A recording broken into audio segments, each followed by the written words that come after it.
Boa tarde. Nesse segmento do Visão Libertária, vamos à Crônica Libertária escrita por Peter Turgoniev, Hécuba e a Democracia. Eurípides foi um famoso escritor ateniense que viveu na Antiguidade entre 480 e 406 a.C.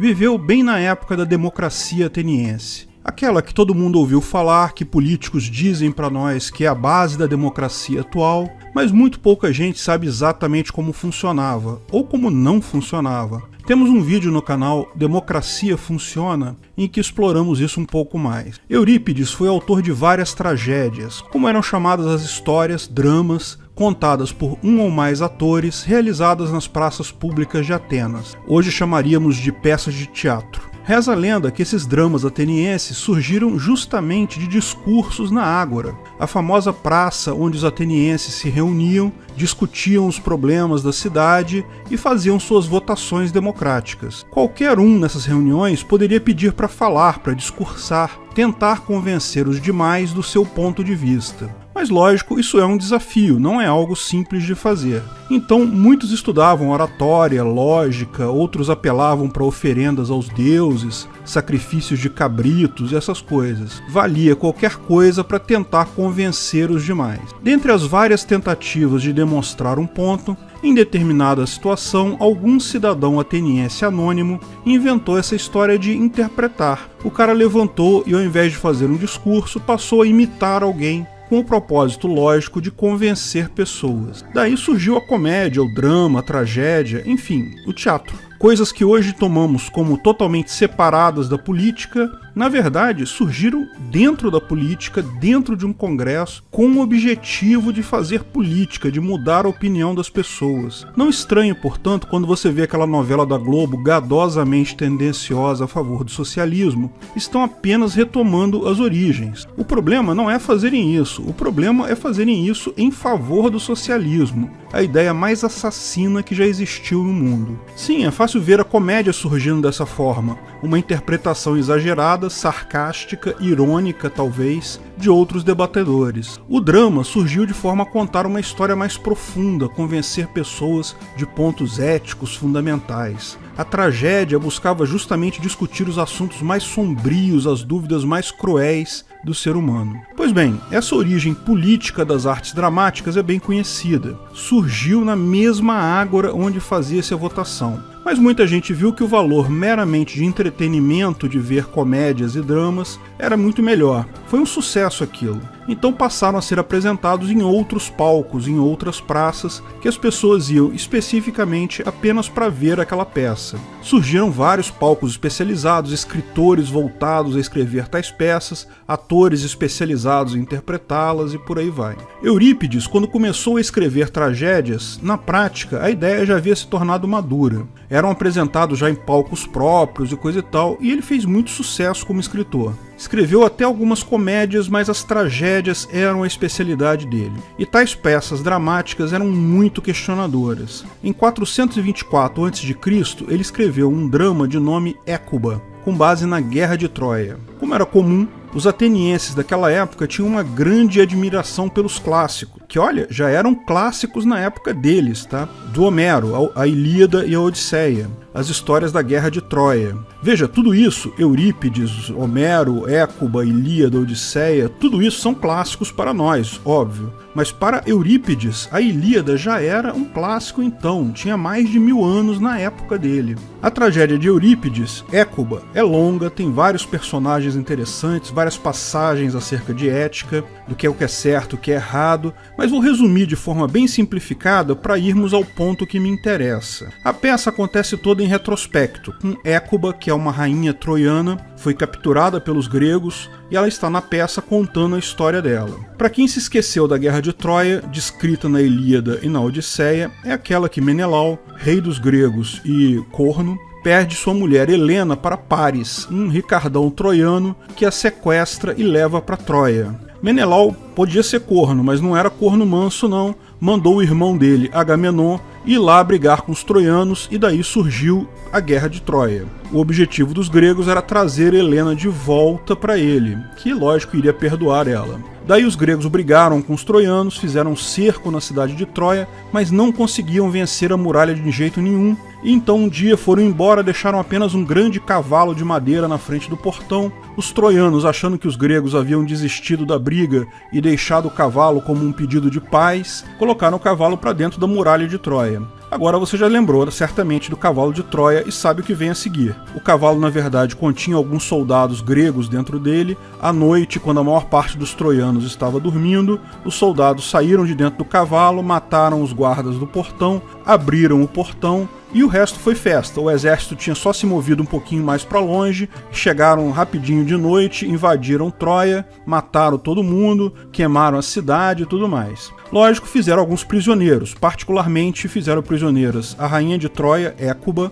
que é mãe do Paris, o Ricardão que começou a história toda, e também sequestraram uma das filhas de Écuba, Polixena, que era uma criança na época, não teve papel nenhum na guerra, não tinha culpa nenhuma, a não ser filha do rei. E só uma observação dentro da observação sobre a Guerra de Troia. Durante muito tempo se acreditou que Troia era algo fictício, que os contos de Homero, a Ilíada e a Odisseia, que contam essa história, fossem puramente ficção, não tivesse nada de verdade. Mas no século XIX, um rico comerciante alemão chamado Heinrich Schliemann, grande fã das histórias de Homero, depois de ficar muito rico no comércio, decidiu dedicar sua vida a encontrar Troia. Foi ridicularizado por acadêmicos e historiadores, porque todo mundo achava que era pura ficção, porque ele não tinha nenhum conhecimento na área. Dizem que ele gastou quase toda a fortuna dele fazendo escavações por décadas a fio, contratou vários arqueólogos, centenas de escavadores, só que no final, adivinha, encontrou não só Troia,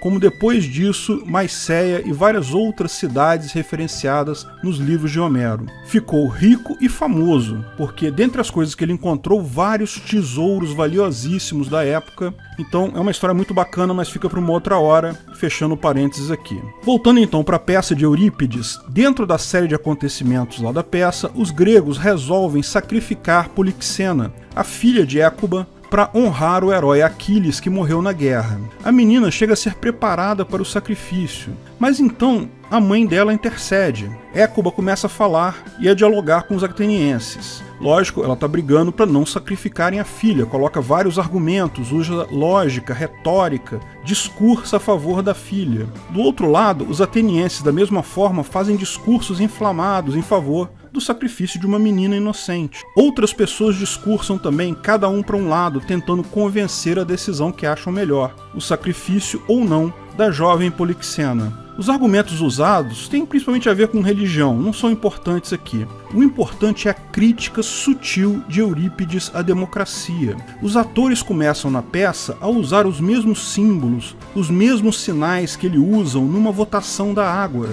Ele dá a entender que o que está acontecendo é uma votação democrática. Pessoas estão votando se uma menina inocente de tudo deve ser morta ou não. Repara a profundidade da crítica dele à democracia. Exatamente a crítica que nós libertários também fazemos. Direito natural, a ética libertária, se sobrepõe à decisão popular à democracia. Vida, propriedade privada, liberdade são direitos naturais. Absolutamente ninguém no universo inteiro tem direito de votar e decidir se aplicam ou não, a quem se aplica e a quem não se aplica. Ok, é válido votação sobre algo que você possui propriedade, que não afeta outras pessoas, um grupo de pessoas se reunir, criar um clube de lazer, um condomínio, institui uma empresa que vai cuidar daquele clube e as decisões da empresa são por votação. Ok, pode ser uma votação democrática de sócios. Isso é ok porque eles estão decidindo apenas sobre algo que é patrimônio deles. Ainda assim, só podem decidir dentro da ética libertária. Mesmo que uma pessoa invada o clube, não podem decidir matar a pessoa, porque isso viola o direito natural daquela pessoa. Podem expulsar ela do clube, lógico, podem cobrar indenização por qualquer prejuízo causado, mas jamais podem decidir, eles sozinhos, por maioria ou não, o que fazer com a vida de uma pessoa. Simplesmente é uma besteira discutir se pode matar ou não alguém, se alguém tem direito ou não à vida. Também não se pode discutir se alguém pode ser roubado, se vamos roubar fulano porque nós votamos aqui, decidimos que você vai ser roubado. Democracia, em último caso, é um monte de gente decidindo quem vai roubar dinheiro e para quem vai dar esse dinheiro. Ditadura da maioria. Pior ainda, na nossa suposta democracia, que na verdade você não tem direito de votar nessa decisão aí, de quem é que vão roubar esse dinheiro. Então, na maior parte das vezes, os deputados decidem sempre que vão roubar de você. E olha, os atenienses perceberam a crítica de Eurípides e não gostaram, tá? Embora a tragédia fosse mesmo um lugar para questionar as questões mais profundas da mente humana, muitos naquela época já eram gado daquele tempo mesmo, ficaram chateadíssimos com a crítica à sua maravilhosa democracia. É impressionante realmente como a gadosidade humana remonta até os tempos mais antigos. Mas é verdade também que a verdade sempre vence. As críticas de Eurípides foram amplificadas por vários outros depois dele, até que essa experiência sem sentido foi exterminada na Atenas antiga, em parte devido à guerra contra Esparta, mas muito também porque o próprio pessoal da cidade não acreditava mais no sistema. Veja, milhares de atenienses nasceram e morreram sob a democracia na época. Muitos acreditavam que ela jamais acabaria, mas ela acabou. Você pode estar acostumado com o sistema político atual, pode achar que ele nunca vai mudar. Dessa vez vai ser para sempre, dessa vez a gente acertou. Mas ninguém vai mudar o fato que o Congresso votar a favor de roubar alguém é errado. Um dia as pessoas vão perceber o erro disso e essa farsa vai cair. Obrigado pela audiência. Se você gostou do vídeo, curta e compartilhe em suas redes sociais. Aliás, não deixe de nos seguir também no Twitter e no Gabay. Em ambos, somos o @ancapsu. Estamos sempre divulgando novidades por lá também. Se inscreva e clique no sininho para ser avisado de novos vídeos. Até a próxima!